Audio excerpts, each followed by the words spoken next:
Hoy en Seguridad Total, Malverde, la Santa Muerte, Juan Soldado, santería, brujería y satanismo, e incluso San Judas y la Virgen de Guadalupe. ¿Cuáles son los principales santos o las creencias en las que se encomiendan los integrantes del crimen organizado?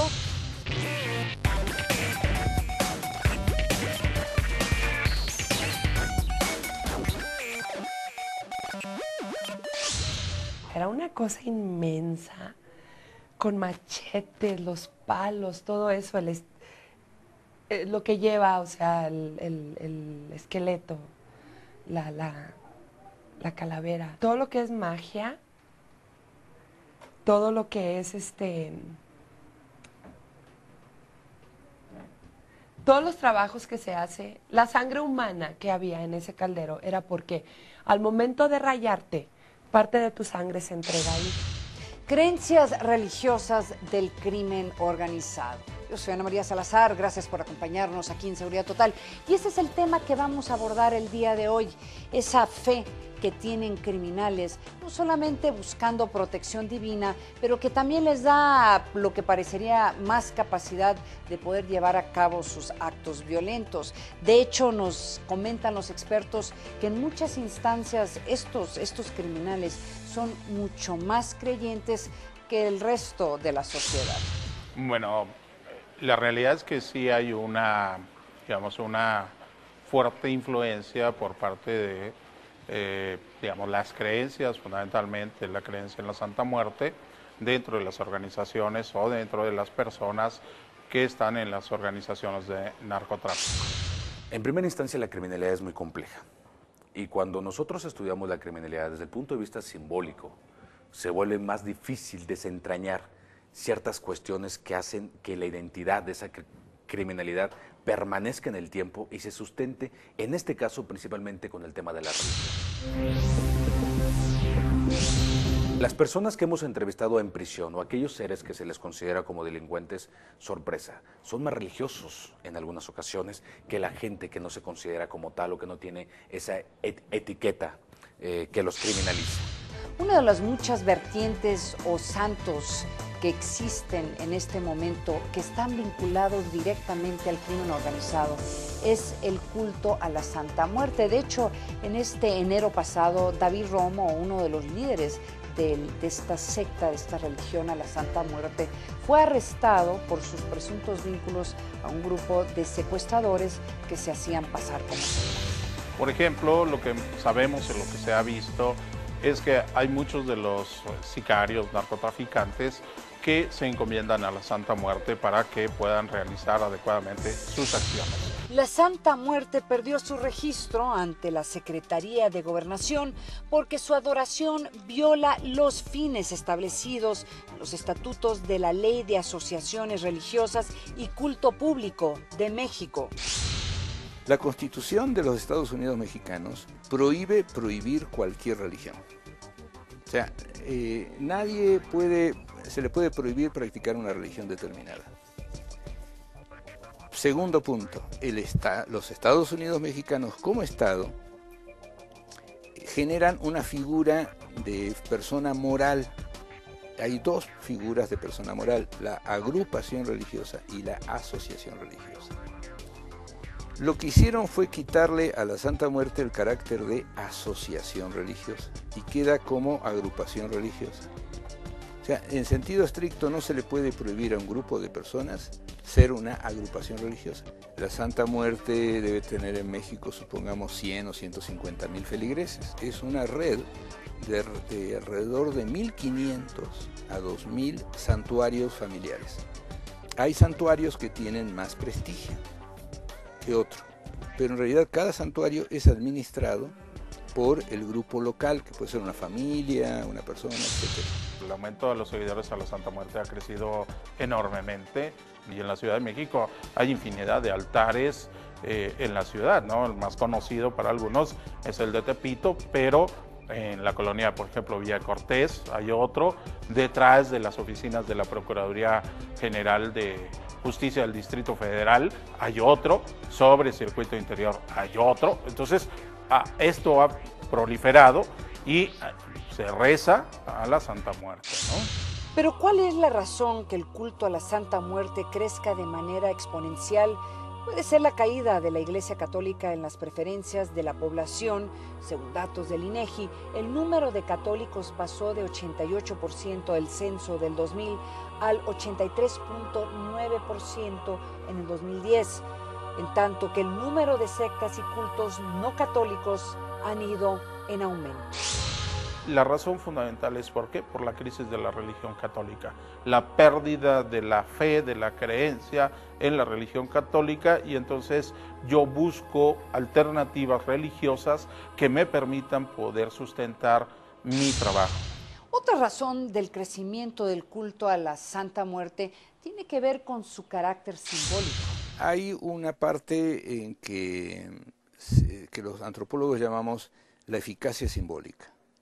O sea, la gente tiene la noción que determinados santos o figuras religiosas tienen eficacia simbólica, que le pueden resolver los problemas. Se dice que su día oficial es el 15 de agosto, declarado como Día de la Santa Muerte, y que capos como Teodoro García Cimental, o más conocido como el Teo, ex líder de una de las fracciones en que se dividió el cártel de Tijuana, cargaba con una pistola calibre 9 milímetros, con cachas chapeadas en oro y con el relieve de la imagen de la Santa Muerte en ambos costados para su protección. Más que sí, lo que es verdad es que si hay un culto, en este caso a la Santa Muerte, a Malverde, que previo antes de salir a una encomienda como es el sicariato, tienden a pedir la protección de la misma, ¿no? Además, la Santa Muerte se puede tatuar, ya sea en el pecho del sujeto o en la espalda. Y también tiene un significado importante si te lo pones cerca del corazón, porque te va a proteger de algún impacto, probablemente de bala o en un enfrentamiento. Si te lo pones por la espalda, te va a proteger de tus enemigos. Entonces hay toda una ritualización de la Santa Muerte con respecto a la delincuencia. Y es que la adoración a la Santa Muerte conlleva un esquema bastante complejo de diferentes significados. Cuando la pones, por ejemplo, en tu casa, debe tener una copa de tequila, debe tener cigarros, debe tener una manzana, debe tener un vaso con agua, etcétera, etcétera. O sea, hay un ritual para colocarle todas estas ofrendas. Es como montar un altar de muertos propiamente, ¿no?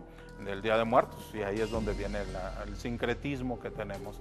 Pero cuando tú le dedicas algo a la Santa Muerte, debes de dejar objetos de la víctima en el altar a la Santa Muerte. Es cierto que esta imagen se le ha relacionado directamente con los capos, los sicarios y miembros del crimen organizado, pero no se puede encasillar ni descalificar a un culto así porque sí.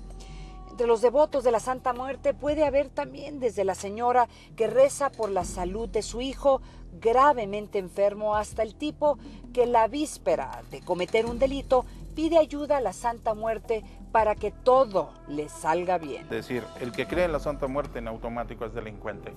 Tampoco es tan así, tampoco es tan determinista. Hay creencias que no necesariamente te van a llevar a la delincuencia. Incluso hasta las autoridades pueden ser parte de este culto o de otras similares. Tenemos el conocimiento de que hay policías que se protegen también, claro, todo esto entrecomillado, ¿no? Se protege contra ciertos males, ciertos riesgos y obviamente aprovechan el culto de la Santa Muerte. Tiene una lógica, por supuesto. Si la subcultura criminal crea sus propios símbolos, sus propias directrices, sus propias formas de ver el mundo, ¿no? Sus propias dinámicas, pues por supuesto que la otra parte que está de alguna manera tratando de comprenderlos, entenderlos para su captura, para la investigación, etcétera, también se ve de alguna manera empapado por estas ideas y por estos símbolos. Otro de los santos que se encomiendan los narcotraficantes es San Malverde, también conocido como el bandido generoso o el ángel de los pobres. Este probablemente es el santo más importante para los narcotraficantes del país. Fue un delincuente que vivió en Sinaloa.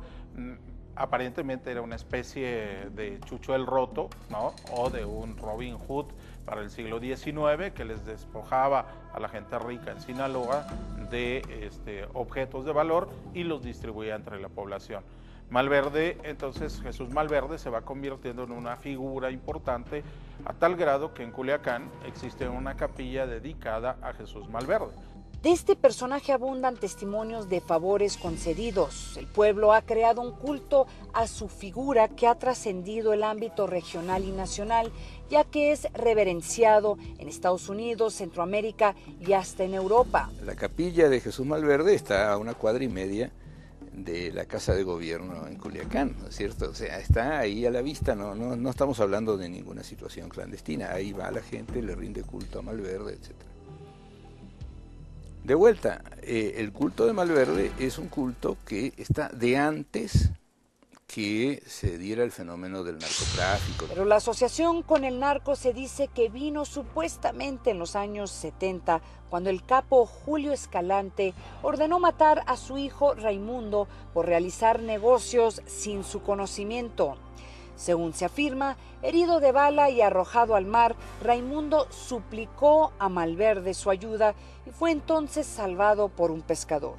Desde ese momento, famosos narcotraficantes como Rafael Caro Quintero, Ernesto Fonseca, Miguel Ángel Félix Gallardo, llamado Carrillo Fuentes, comenzaron a acudir a la capilla de este personaje. Y parte de la tradición de la capilla de ir a visitar a Jesús Malverde es que tú, además de pedirle y además de dejarle, así como vas a la iglesia y dejas tus peticiones para el santo de tu devoción, tú vas y le dejas la petición a Malverde, pero además te tienes que robar una partecita, una piedrita, algún objeto de la capilla de Malverde para que te vaya bien, para que tu petición se pueda cumplir. Señoras migrantes y miembros del crimen organizado se hincan ante su tumba. Hoy, después de 80 años de ser acusado de violar y matar a una niña en Tijuana, Juan Soldado es un santo al que se le encomiendan para resolver sus problemas del momento. Su culpabilidad e inocencia jamás comprobadas lo han convertido en una fuente de devoción para la gente local. Se le atribuyen milagros de curar la salud, socorrer a los migrantes en cruzar ilegalmente la frontera y proteger a los narcotraficantes de la localidad. La tumba de Juan Soldadito, como le dicen sus devotos, está llena de ofrendas religiosas que coloca la gente en petición a un favor. Su imagen se vende como si fuera un santo reconocido por la iglesia y la gente la lleva a sus iglesias pidiendo al cura su bendición con agua bendita. La gente le pide en cartas que cuelgan en las dos pequeñas capillas dedicadas a Juan Soldado en el viejo panteón de Puerta Blanca. En la primera capilla se dice que está sepultado y la otra funciona como altar al soldado. En ambas la imagen que se venera no corresponde a la fotografía que se conoce de él. En la imagen venerada aparece un militar a un lado de una mesa que sostiene un Cristo crucificado, cuyo mensaje subliminal es «Lo mataron por ser creyente». Entre la leyenda y la historia, Juan Soldado es hoy un santo al que recurren con mayor frecuencia los narcotraficantes inmigrantes con la esperanza de una mejor vida. San Juan Soldado. De hecho, no me sorprendería que en el futuro surgieran otros tipos de santos o íconos a quien adoran estos grupos de crimen organizado por la fuerza y la presencia que están teniendo estos grupos en el país. Ahora, nos tenemos que ir a un corte comercial, pero regresando vamos a ver cómo la santería ha jugado un papel importante en estos grupos delictivos en el país y también cómo el catolicismo, estamos hablando de la Virgen de Guadalupe, San Judas Tadeo, también son adorados por grupos del crimen organizado. Y no nos podía faltar nuestra cápsula semanal de defensa personal. Nos vamos al corte, yo soy Ana María Salazar y esto es Seguridad Total.